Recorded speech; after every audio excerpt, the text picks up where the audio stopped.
Ito namang cash relief assistance. So, hindi ito food, hindi ito funeral, hindi ito medical. Pero pwede itong, halimbawa, nahihirapan kang magbayad ng renta ng bahay. Yun.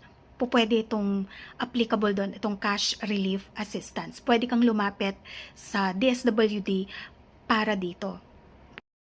Ang cash relief assistance ay pwede din pong magamit kung halimbawang wala kayong pambayad ng ilaw at tubig.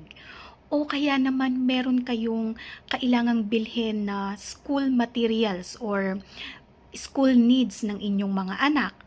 Or naabutan kayo ng calamity and kinakailangan nyo ng financial na tulong para makapag-umpisa, ganon.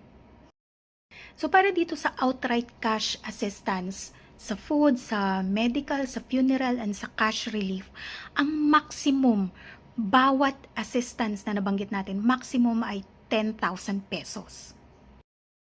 Ito namang assistance through guarantee letter ng DSWD, para sa mga individuals na nag-a-ask ng medical or funeral assistance. So, nag-i-issue ang DSWD ng sulat or guarantee letter sa kanilang mga service provider ng medical or ng funeral service. Nagbibigay sila ng guarantee letter. So, yung mga nabanggit nating food, medical, funeral, and cash relief assistance, or yung guarantee letter na ibinibigay ng DSWD, ginagawa po ito ng DSWD mismo sa kanilang field or regional offices or sa kanilang intervention units or sector. Nakikipag-partner din sila sa LGU. Ito naman yung AKAP through LGU, ito yung RICE assistance naman.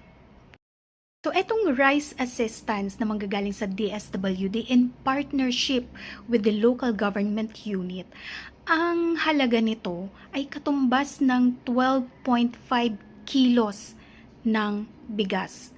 So, ito po ay, it could be cash or voucher na ibibigay sa inyo. So usually, nakikipag-partner si LGU sa mga local rice retailers na magsusupply ng bigas. Ngayon, bibigyan kayo ni LGU ng cash voucher o kaya guarantee letter at yun ang ipapakita ninyo sa partner na local rice retailer ni LGU. And then, para maklaim ninyo yung rice.